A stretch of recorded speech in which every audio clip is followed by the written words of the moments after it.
Here we go. Hello, Internet, and welcome to another episode of ShitePasta, where we will be covering some very crappy creepypasta stories. That's right. And today we are two hosts, of course, Parrot Antics and Jungu. that's right. Today's episode is pretty special because we decided to take not one but two crappy stories. The first one is a type of a lost game called Mr. Mix. I don't know what thoughts you have when you hear these words, but I'm not sure if if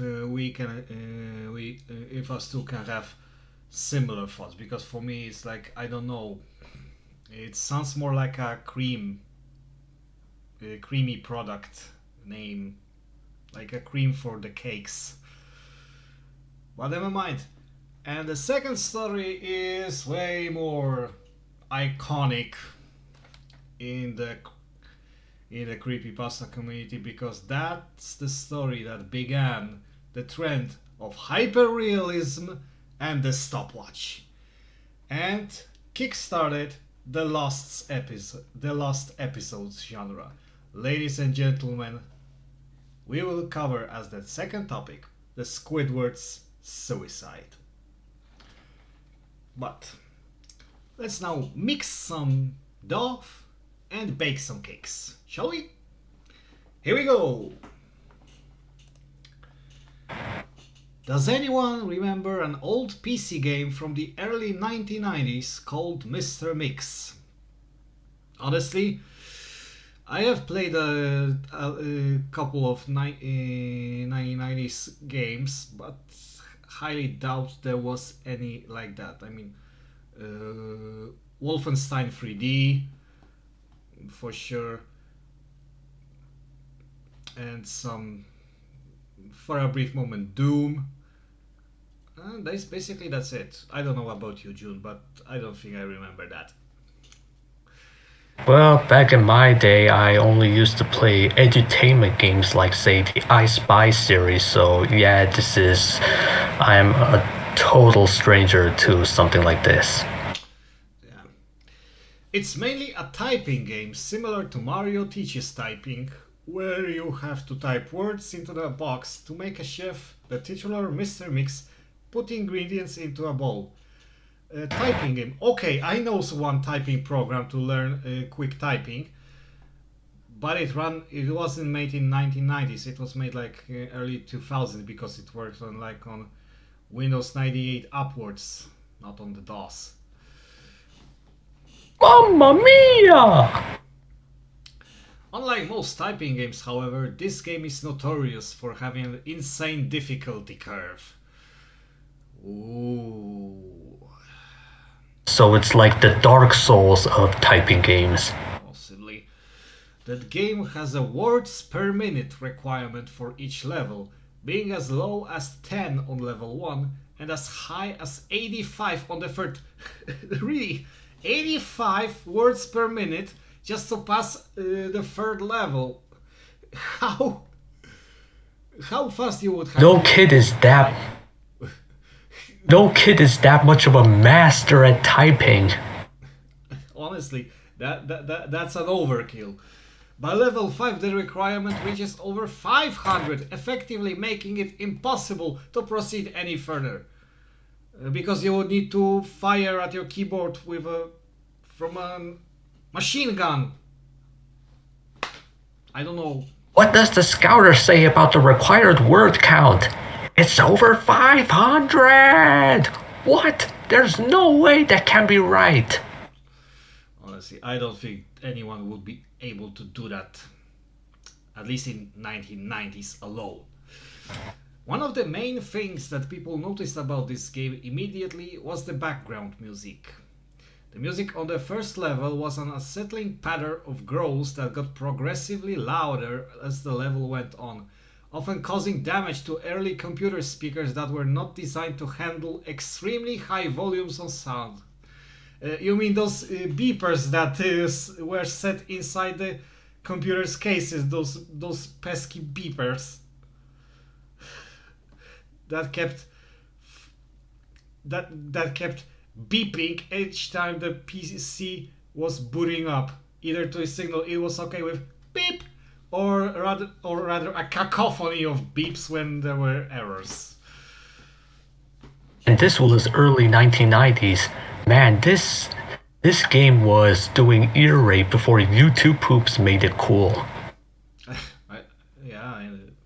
The second level had no music at all, and the third had what sounded like an extremely low quality recording of a hairdryer playing in the background.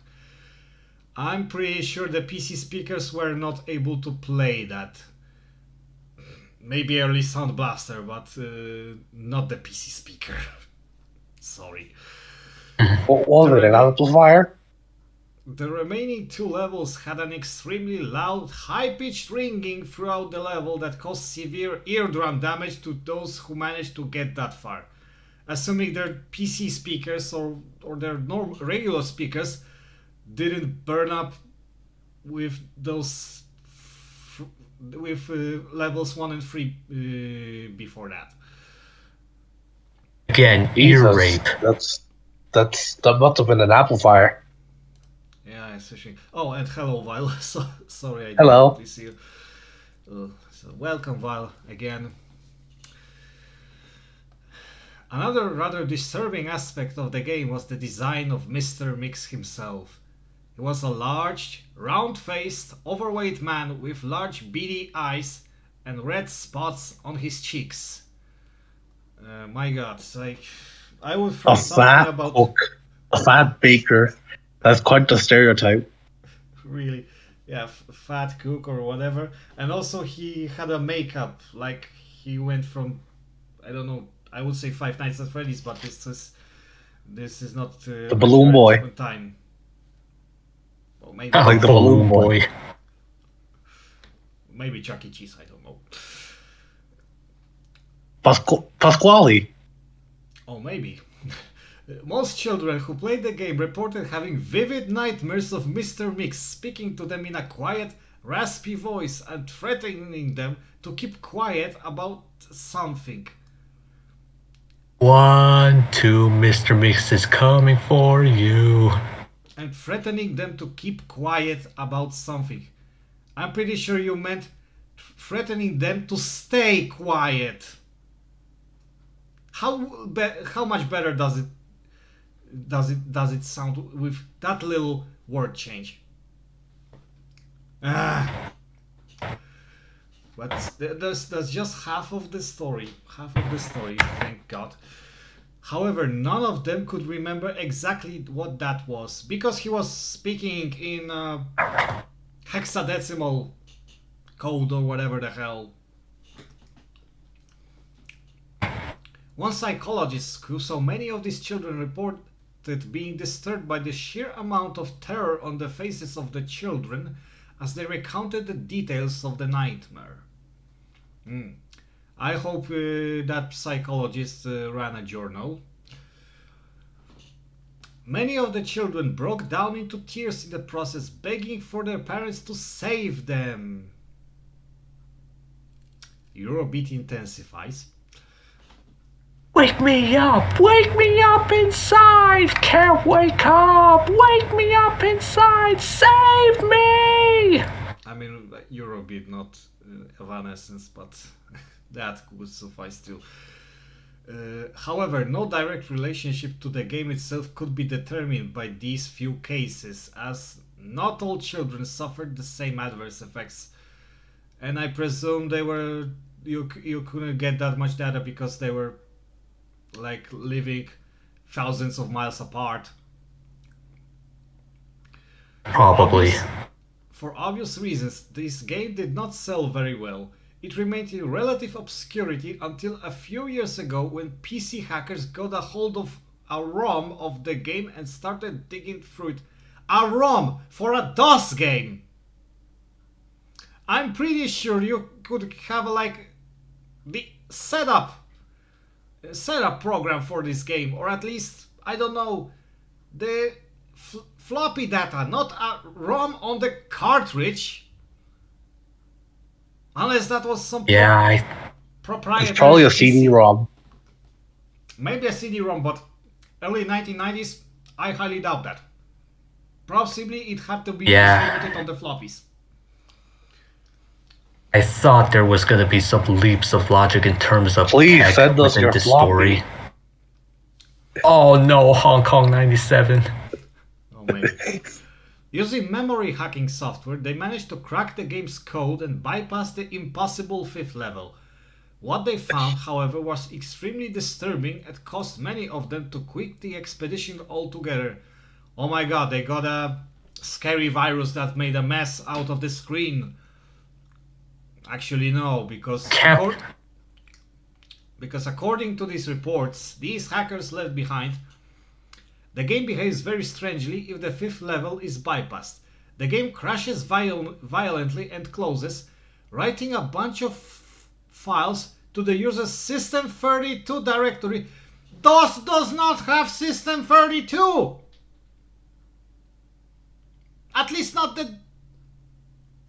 the ones pre-Windows 95. Please check what you type.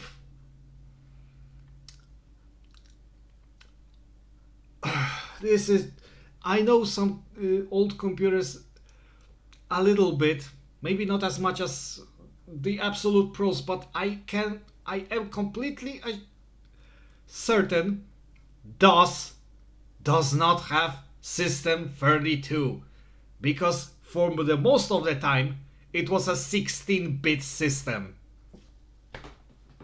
16 bits, 8 bits, 4 bits, 2 bits, 1 bit, half bit, quarter bit, the rest game! Writing a bunch of files to the System32 directory to the point that the RAM was almost completely filled.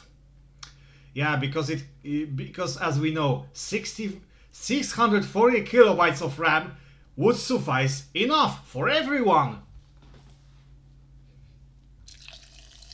Sorry, I need a drink. Oh my god. We passed half of the story a moment ago and I'm already screaming. Yeah, because all of the inconsistent and unbelievable tech-related stuff. These files are reportedly pictures of people with horribly deformed faces, possibly opened in some ancient, possibly pixel arts, because you know DOS.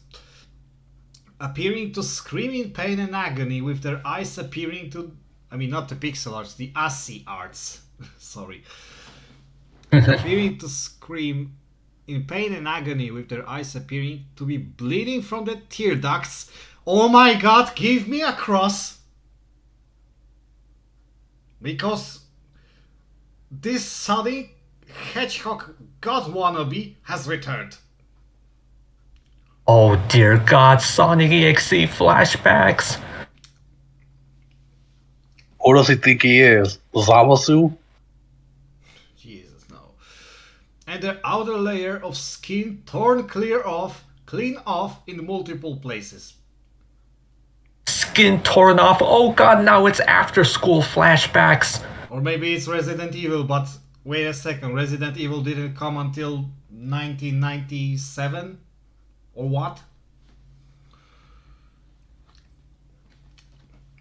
Because you know, T-virus and stuff. Ah, yes.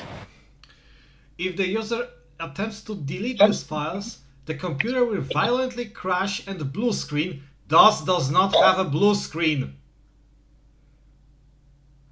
DOS does not have a blue screen. It would show What year? inconsistent garbled shite on the screen when it shows you an error. That What year does this take place in?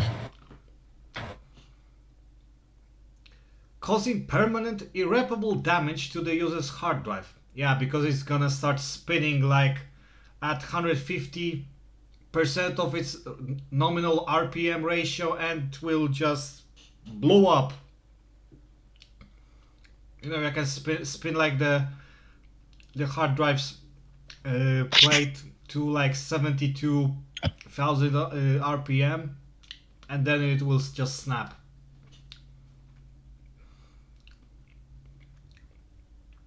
The hackers found that this was caused by a lone byte in the game's ROM that triggered when the 5th level was completed. After removing this byte, they were able to proceed to the 6th and final level. Oh my god. I don't know how many times I am saying this throughout this series, but again, curiosity killed the cat. They shouldn't have tried to proceed further. I mean, for most of the time, curiosity actually is helpful, but certainly, if I'm gonna see if I'm gonna be certain what I'm gonna see, it's not a good story. Unfortunately, all of the original hackers declined to discuss what they saw in the final level. Well, thank God. Then we won't find out what was so trauma-inducing in this story, because fuck you, dear reader, fuck you. Maybe the writer was trying to go for something ambiguous because, you know, ambiguity is a very common thing in horror. But there is a thing. If you introduce something and you don't even address that in the later part of the story, then don't bother writing it at all. Because this just So makes failure the at Chekhov's gun. inconsistent. All of them became extremely paranoid and reclusive, refusing to talk about anything related to the game and showing astonishingly extreme symptoms of post-traumatic stress disorder, because it was so traumatizing, like a fucking gunshot at the street or a fucking bombardment at the war. Most of them were ceased to be able to form coherent sentences within a week, and within a month all of them went missing, possibly went to insane asylums. All remaining copies of the game were destroyed. Yeah, the angry video game nerd would be happy to hear that. Yeah, definitely. To this day, no one knows what was in that game that caused them so much psychological damage. Maybe it's better that way. Or maybe we would like to find out, but you won't tell us, your author. 2 years after this incident, a man was arrested after trying to kidnap an 8-year-old girl from grocery store. Was he a nonce? This story doesn't. I hope not. This story doesn't tell. Through DNA and fingerprint analysis, the man was identified as one of the original hackers who viewed the final level of the game. How? Did the hacker team give fingerprints at the first time they got their hands on this code? Or was that hacker a former prisoner or something? Yeah, maybe he had a criminal record, I don't know. I mean, Bill Gates had a mugshot for breaching the traffic law.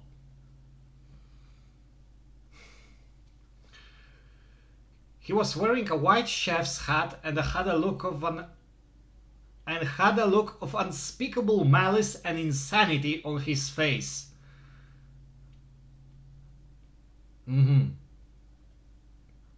Who else would have like that, a lot of unspeakable malice and insanity of his face? Two-Face? Or the Joker? Or the Joker, maybe. When interrogated, this man would only say one thing: I'm Mr. Mix. Shh. It's a me, Mr. Mix. And this is the end of the first story we are going to read. Oh my god. I mean, the beginning started okay, despite the fact that I really knew this game didn't exist at all. But then when they started describing the tech savvy stuff and went just horribly wrong, like System 32 in a DOS, I said, no, that's not gonna save this story. Even fixing this, that's not gonna save the story. Now we had this final that they found like a hacker who went completely cuckoo, trying to, I don't know, kidnapping an 8-year-old girl for unknown purposes because I don't know, maybe he was announced or maybe he wasn't. It's just, I mean, it isn't as painful as Sonic EXE or Jeff the Killer, but certainly I didn't feel that much scared at all. I'm pretty disappointed. How about you? For me, had it not been for all the inconsistencies with the tech related stuff, this would have been a fine read. And yeah, like you, I would rate this above Sonic EXE, mostly because this story did manage to inspire something good. You know that Baldi's Basics fan game Victor Strobovsky or something like that?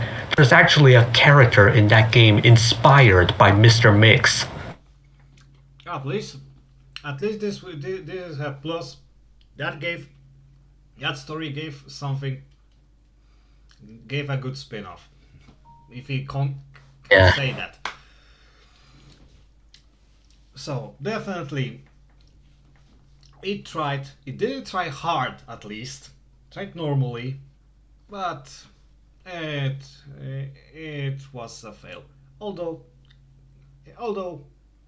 good mark for effort. Let's give a thumb up and move on to other story that certainly is an absolute shite. So let me just present you the magic of the transition, and here we go.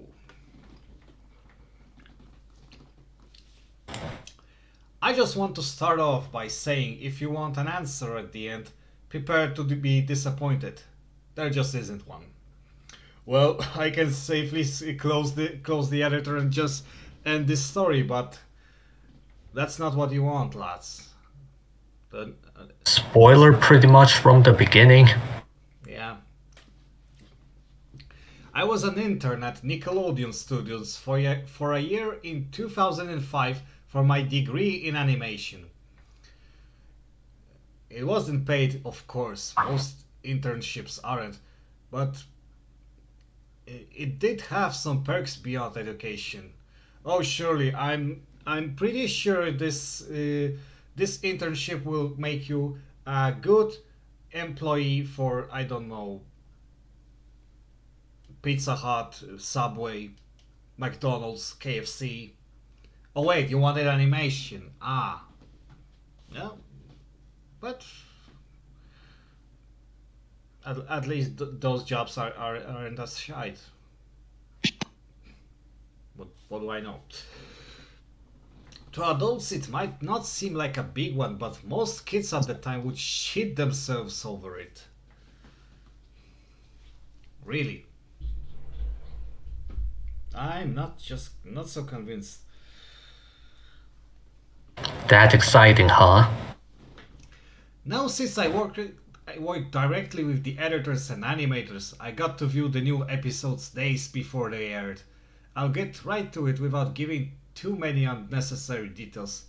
They had very recently made a SpongeBob movie and the entire staff was somewhat sapped of creativity, so it took them longer to start up the season. Oh yes. Yeah, no wonder SpongeBob went downhill after the movie. Yeah, but to be fair, being an intern, seeing how stuff is made is really pretty much exciting story. I had an internship for good 2 weeks in December in a factory that produced the clothing dryers, and I saw how are they made. Basically, my internship was set around the maintenance, and I had one task to like switch to like change a switch or do some stuff related to electronics, and so never mind. But the delay lasted longer for more upsetting reasons. I guess they didn't have enough coffee. That's a serious issue. There was a problem with the Series 4 premiere that set everyone and everything back for several months. Well, cut this premiere and mark a new premiere. So, problem solved. Me and two other interns were in the editing room along with the lead animators and sound editors for the final cut. We received a copy that was supposed to be Fear of a Krabby Patty and gathered around the screen to watch. Really, Yeah, I remember that episode. really, everyone just goes around, sits before a screen and just watches it like not a properly mastered copy or whatever. I don't know. Like everyone, I thought it's just two, three, four people.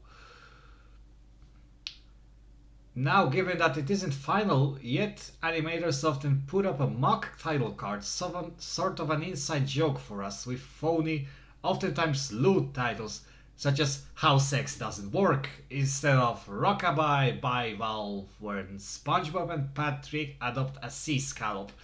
Oh yeah, I remember that episode, it was so silly. But honestly, I wouldn't dare to use such title. Nothing particularly funny, but work-related chuckles. So when we saw the title card Squidward Suicide, we didn't think it more than a morbid joke. Oh really? Just a morbid joke. Or maybe, I don't know. It's morbid time. Yeah. One of the interns did a small throat laugh of it. The happy-go-lucky music plays as is normal. Happy-go-lucky music plays as usual, I would say, but never mind. The story began with Squidward practicing his clarinet, hitting a few sour notes like normal. Yeah. Few sour notes, I say every note is sour. But if he had some off notes, it happens to the best. Nobody's perfect. We hear SpongeBob laughing outside and Squidward stops, yelling at him to keep it down as he has a concert that night and he needs to practice. How loud was SpongeBob? I don't know. Did he have a karaoke set outside? Well, SpongeBob's laughter bothering Squidward, that is very on par with any other SpongeBob episode, so I'd say this ain't far off from normal. I don't know. I presume he might have a closed window, whatever, and some sound isolation. And yet he heard. So I must say that laughter had to be somehow amplified. SpongeBob says okay and goes to see Sandy with Patrick. Yeah, sayonara. The Bubbles splash screen comes up and we see the ending of Squidward's concert. This is when things began to seem off. Or rather, began to set off. I don't know. Because, Begin to seem weird, that's what it meant. Definitely. While playing, a few frames repeat themselves, but the sound doesn't. At this point, sound is synced up with animation, so yeah, that's not common. Okay, so I presume there was a cock-up in the editing, but I don't know. I don't know how they edited this at the 2005. I presume it was a linear editing, so yeah. It might have been a cock-up with the recording device. But when he stops playing, the sound finishes as if the skip never happened. There is a slight murmuring in the crowd. Okay, who's? I guess everyone needs to go to the toilet before they begin to boo him. Not normal cartoon booing that is common in the show, but you could very clearly hear malice in it. Yeah, so it is a standard booing. So what's the problem? Squidward's in full frame and looks visibly afraid. The shot goes to the crowd with SpongeBob in the center frame, and he too is booing, very much unlike him. I presume that basically he heard like a song that made him feel insulted, or maybe Squidward insulted his mother in this song. Who knows? Maybe he was covering something like a Justin Bieber song with his clarinet. Definitely. That isn't the oddest thing though. What is odd is everyone had hyper-realistic eyes. Yes, we're going into that territory, and this is the story. I repeat, this is the story that began this trend of hyper-realistic everything. First was Squidward's suicide, then Sonic EXE, and then the rest followed on. Very detailed, clearly not shots of real people's eyes, but something a bit more real than CGI. I presume it was CGI, but it was, I don't know, or maybe someone drew over the tape, but on the magnetic tape it doesn't make any sense. The pupils were red. Some of us looked at each other, obviously confused, but since we weren't the writers, we didn't question its appeal to children yet. I think the writers are not the responsible for this shite. Possibly the animators are the first culprits. Yes, the writers could have a guidelines, but they didn't make this this on the screen. That you get. Well, they do storyboard the scenes before they animate them, so maybe the storyboarders had something to do with it. Possibly. The shot goes to Squidward sitting on the edge of his bed, looking very forlorn. The view of his porthole window is of a night sky, so it isn't very long after the concert. I guess he had to, I don't know, I guess he drove to his house, speeding in the urban area, possibly warranting himself some tickets, but obviously police didn't catch him at all. I presume he had to do 120 in a 50 kilometers an hour zone.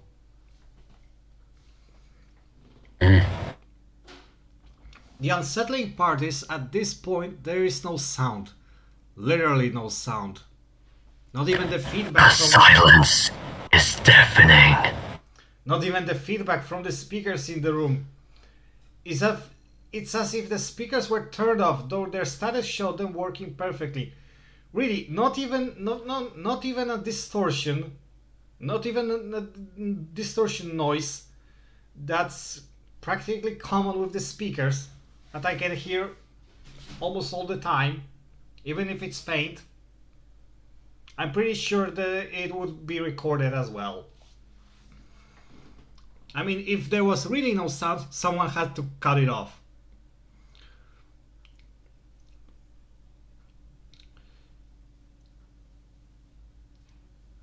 He just sat there, blinking in this silence for about 30 seconds. Checked by stopwatch. Yes, the stopwatch also began with this story. Then he started to sob softly. Oh, I guess because he didn't want to stop hardly, even though he he was alone in his home, and nobody would even hear that. He put his hands, or tentacles, over his eyes and cried quietly for a full minute more. Again the stopwatch, all the while a sound in this background very slowly growing from nothing to barely audible. That's what I meant, the distortion noise. It sounded like a slight breeze through a forest. Oh really? I thought it's more like,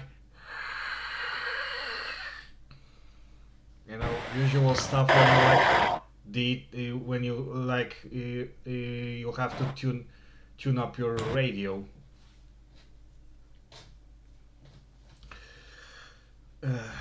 The screen slowly also with tentacles, and he's crying. I guess he was also rejected from becoming a hentai tentacle monster. Oh no! This screen slowly begins to zoom in on his face. By slow, I mean it's only noticeable if you look at the shots 10 seconds apart side by side with the precise use of stopwatch, of course. His sobbing gets louder, more full of hurt and anger, because we know the failed castings are really painful to bear. Pain dial. The screen then twitches a bit, as if it twists in on itself. Come on, twist again, like we did last summer. Yeah, let's twist again. Da da da da da. I'm not gonna sing anymore because I forgot the lyrics. For a split second, then back to normal. The wind through the trees sound, or rather the out of tune radio sound gets slowly louder and more severe, as if a storm is brewing somewhere. Please send some thunder, send some thunder to end this story, to at least spice it up a little bit with thousands of volts. But obviously there won't be any. The eerie part of this sound, that Squidward sobbing, sounded real, as if the sound wasn't coming from the speakers, but as if the speakers were holes. The sound was coming through from the other side. Well, that's how they work, and I presume your hole had to use, I don't know, 5.1 system or 7.1 system that had also the monitor speakers behind the seats. That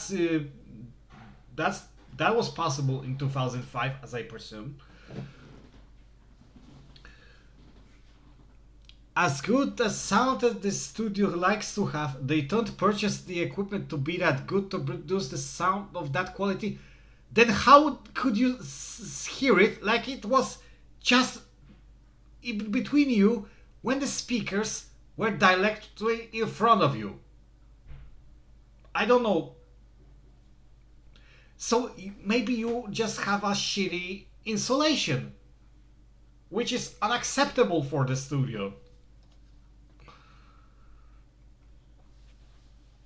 Below the sound of the wind and sobbing, very faint, something sounded like laughing.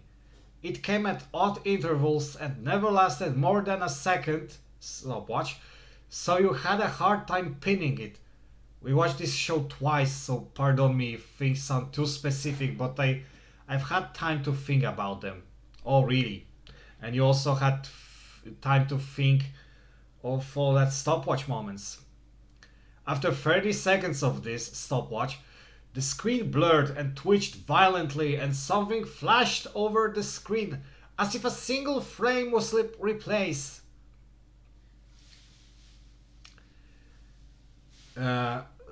So, what do you think was there? I don't know. I presume it was Sonic again. Well, we're about to find out in the next paragraph. The lead animation editor paused and rewound frame by frame. What we saw was horrible. It was a still photo of a dead child. Yeah, pointless, cheap screamers for just to boost the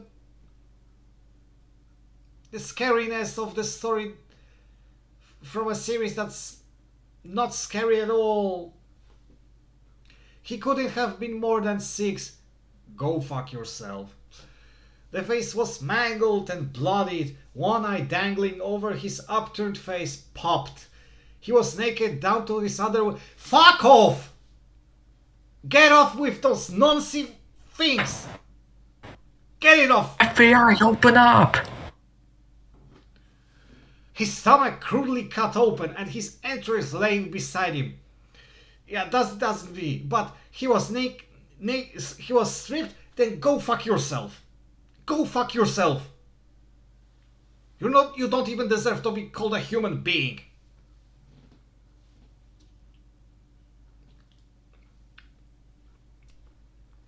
He was laying on some pavement that was probably a road.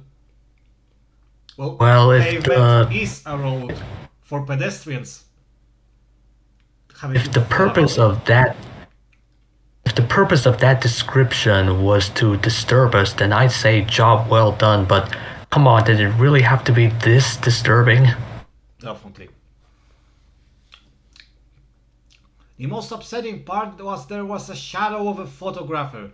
There was no crime tape, no evidence tags or markers, and the angle was completely off for a shot designed to be evidence. Yeah, because someone could like randomly walk and photograph a corpse of a child. It would seem the photographer was the person responsible for the child's death, because I made that assumption out of my arse. We were of course mortified, but pressed on, hoping that it was just a sick joke. Mortified at the sight of a child with the photographer's shadow visible in the shot. Yeah, I'd say mortified would be the understatement of the century. Yeah, and you decided to move on, like nothing happened. Genius. The screen flipped back to Squidward, still sobbing louder than before, and half body in frame. I thought that it was going closer on his face than how it's now up half body. I don't know. Did it push back a little? This story doesn't tell. There was now what appeared. There was now what appeared. That's how it's written. To be blood. Yeah, running, spelling error. Blood running down his face from his eyes. The blood was Oh also god, he's done, possessed by Sonic EXE! and the blood was also done in a hyper-realistic style. Looking as if you touched it, you'd get blood on your fingers.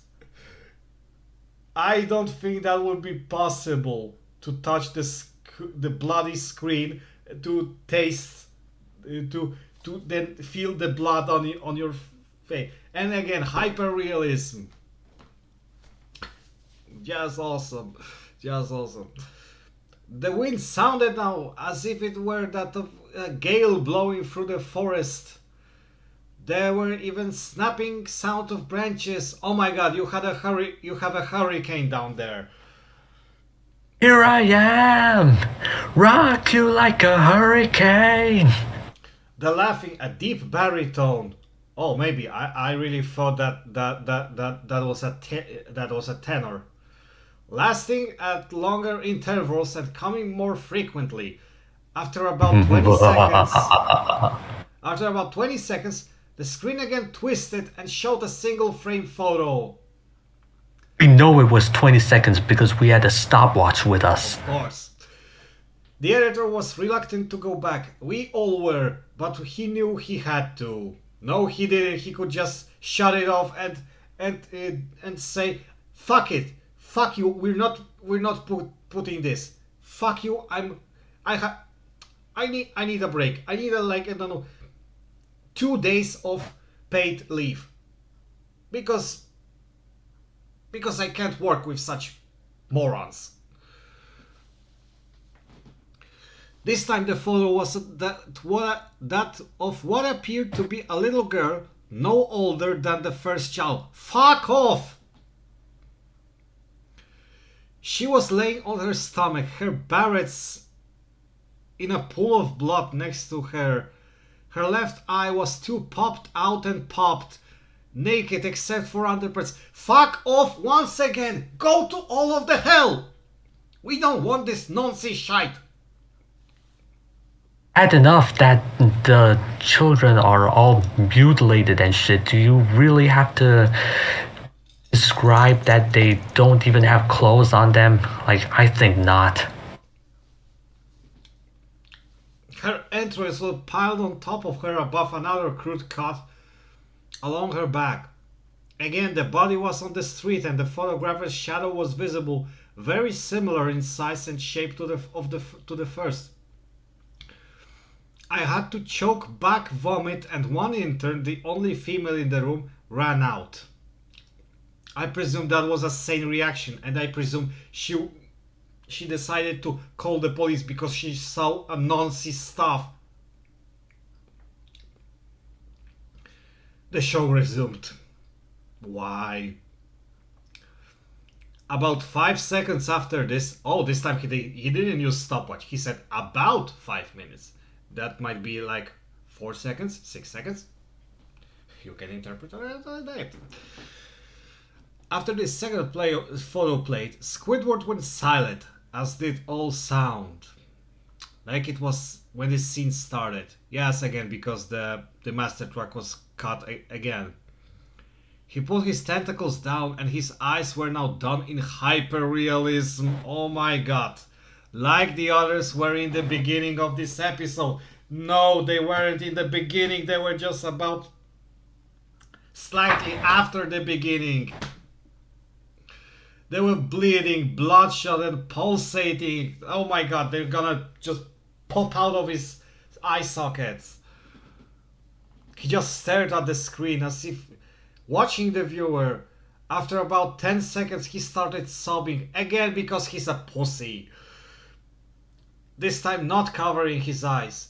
The sound was piercing and loud and most fear-inducing in all in his sobbing was mixed with screams. Again, let's put another cheap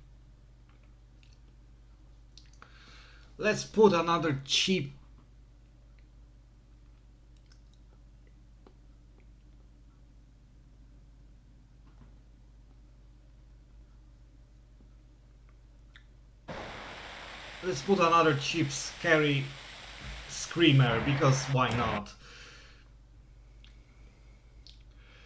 Tears and blood were dripping down his face at a heavy rate. Oh my god, he's gonna bleed out. The wind sound came back and so did the deep voice laughing. And this time the still photo lasted for a good 5 frames. The animator was able to stop it on the 4th and backed up. This time the photo was of a boy about the same age. Go fuck yourself. But this time the scene was different. The entrails were just being pulled out from a stomach wound by a large hand. The right eye popped and dangling, blood trickling down it. Oh my god, he was attacked by a werewolf. Or whatever. Oh.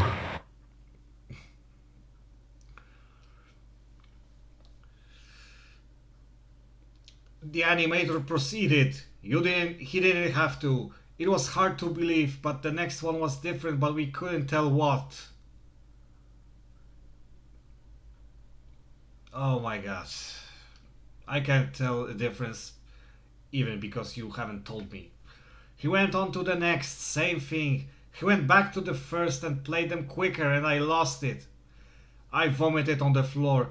Oh, thank you. Now you're gonna just clean it up, as all interns do. Or better, you didn't have to drink yourself up a lot. Really.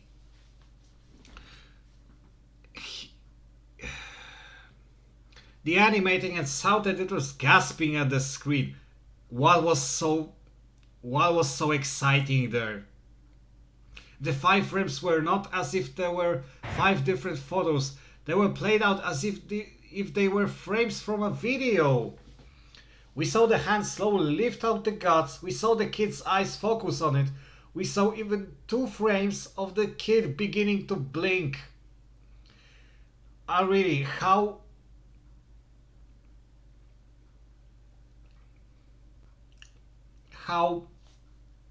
were you able to spot this? I don't know, maybe you're just like a Hawkeye or whatever the hell. Never mind. Master of noticing frames. The lead sound editor told us to stop. He had to call in the creator to see this.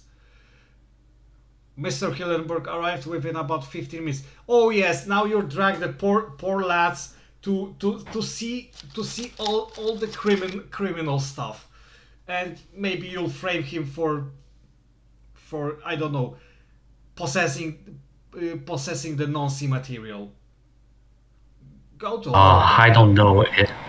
I don't know if Steven Hillenburg actually saw this creepypasta, but if he did, I wonder what he would have thought of it. Yeah, we will never know. Rest in peace, sir. He was confused as to why he was called down there, so the editor just continued the episode. So instead of basically talking that sir, we have a problem with this episode because we see some criminal stuff in here and we need to report to the police. But I presume the police would be completely useless in this universe. Once the few frames were shown, all screaming, all sounds again stopped, Squidward was just staring at the viewer, full frame of the face, for about 3 seconds. The shot quickly panned out and a deep voice said, "Do it!" And the Squidward... Oh my god, it's Emperor Palpatine. Huge flatulence. Really, he didn't. Because we see in a Squidward's hands a shotgun. He immediately pulls the gun in his mouth and pulls the trigger. Persona! Ah! Although a shotgun, he pulled a Hemingway. Realistic blood and brain matter splatters the wall behind him and his bed, and he flies back with the force, because that hit him like a rocket. The last 5 seconds of this episode show his body on the bed, on his side, one eye dangling, of what's left of his head above the floor, staring blankly at it. Then the episode ends. Jesus Christ, what the flying fuck. That's what happened when in Persona 3 you get a regular firearm instead of evoker. Mr. Hillenburg is obviously angry at this. He demanded to know what the hell was going on. Reasonable reaction. Hold your nuts, because we too demand to know what the hell was that. But possibly we will never find out. So it's futile. Most people left the room at this point, so it was just a handful of us to watch it again, because you really want to incriminate yourself again. Viewing the episode twice only served to imprint the entirety of it in my mind and caused me horrible nightmares. I'm pretty sure the nightmares were about picking up a soap in the jail. I'm sorry I'm staying. No. Oh, I'm not so sorry for you to stay, because you were an idiot. The only theory we could think of was the file was edited.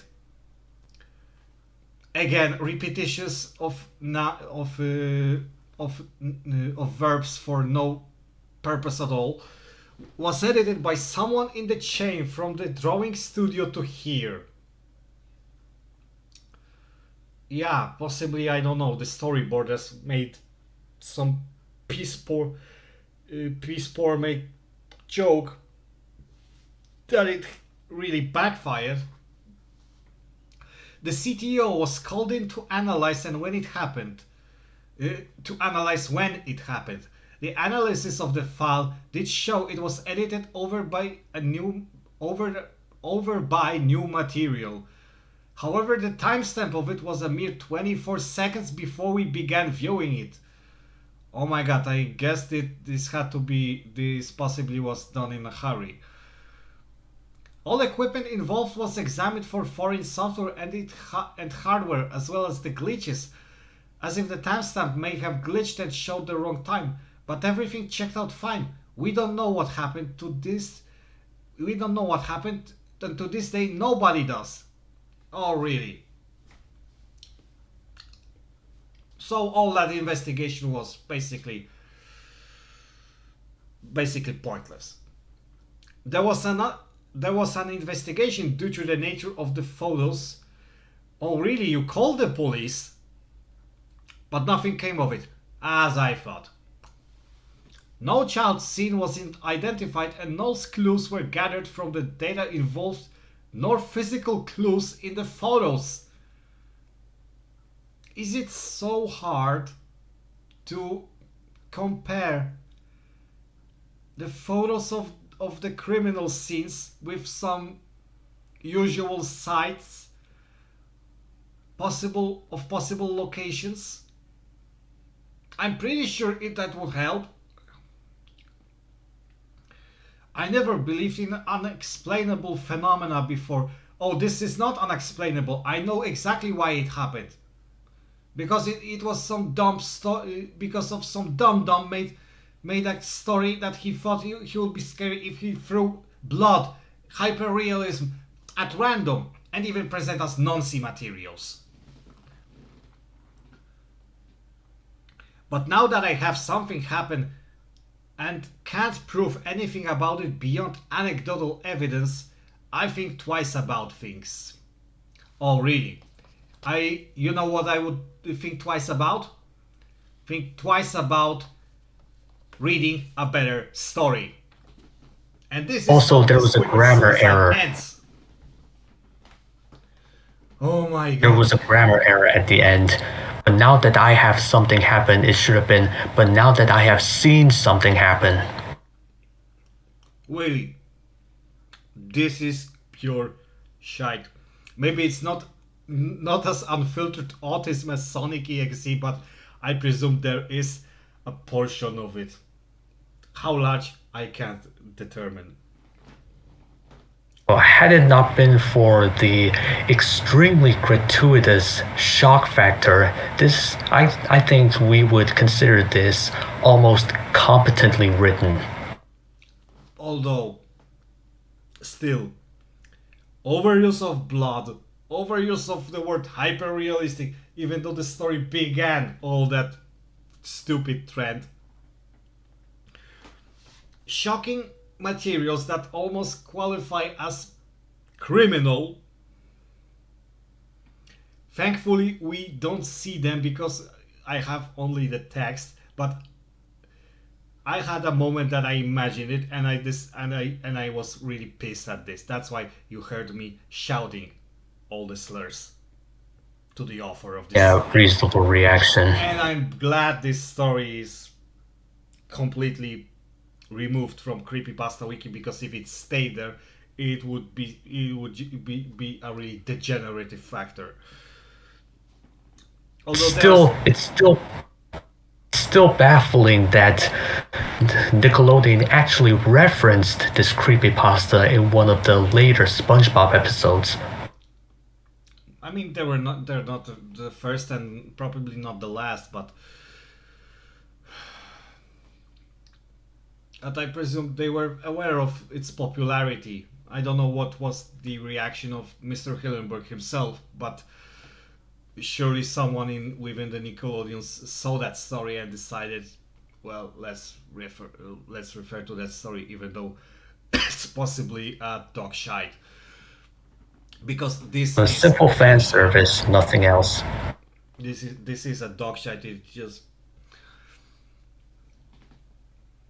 And again, it's just like Jeff the Killer, it spawned other abominations. But I guess we need to have it said. The problem of this story is also it's based on an established series. On an established media series that's supposed to be joyful, that's supposed to be silly. I hardly can imagine blood in it on the gore fest within this style. Maybe the writer thought that the sheer contrast between the horror of the story and the jolly happiness, silliness of the source material would make it come across all the more terrifying. And I can see where the writer is coming from if that was the case. I'm just too disturbed by the overuse of shock factor. Other than that, everything is fine, I guess. I mean, it's still a bit better than Sonic EXE, but I wouldn't call it a masterpiece. Quite contrary, I would say it's shite. Really shite. So, that was the 4th episode of ShitePasta. We decided to decimate 2 shitty creepypastas. Many thanks to you, June, for helping me read this out and comment on this. Many thanks to Vile for also joining us for a brief moment. My name was Pirate Antics. Thank you, all dear viewers, and we'll see you again next time. Cheers!